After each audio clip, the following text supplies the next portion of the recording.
quelle est la problématique sur la situation socio-économique des entreprises et offices d'État en général? La situation des sociétés Benin Telecom Infrastructure SA, Benin Telecom Services SA et Libercom SA est caractérisée par leur incapacité à faire face aux lourds investissements nécessaires pour l'atteinte des objectifs à eux assignés.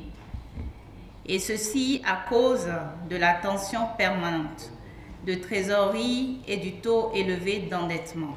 Benin Telecom Infrastructure SA et Libercom SA ont enregistré des résultats successifs déficitaires et les ratios de gestion sur plusieurs exercices ne sont pas reluisants. Quel est l'état de santé financière de Libercom SA et celui de Benin Telecom Infrastructure à la date de la liquidation?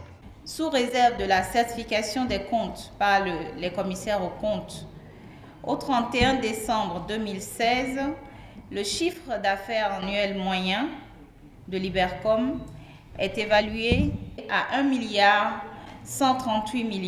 486 785 francs CFA, contre une moyenne annuelle de charges opérationnelles de 4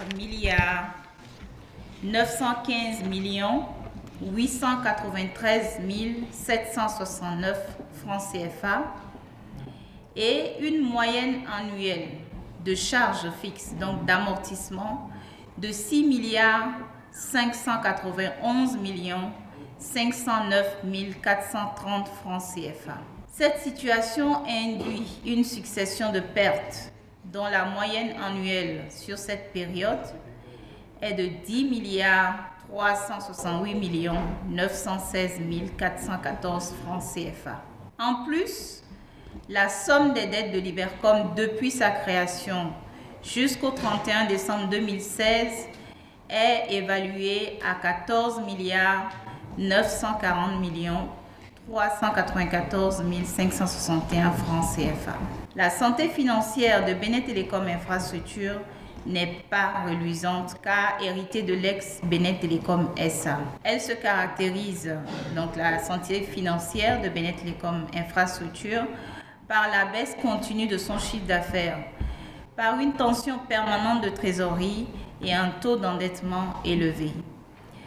À titre illustratif, de 2012 à 2016, on assiste à une dégradation continue du chiffre d'affaires qui est passé de 33 269 544 373 francs à 20 796 211 050 francs en 2016. Quelles sont les mesures prises pour s'assurer d'une nouvelle ère de meilleure gouvernance et de très bonne rentabilité pour les futures structures en voie de création? La stratégie de restructuration adoptée par le gouvernement en juin 2017 traduit les solutions juridiques et sociales les plus adéquates à chacune des structures concernées et vient renforcer d'autres volets des réformes en cours dans le secteur stratégique des télécommunications pour en faire un succès total.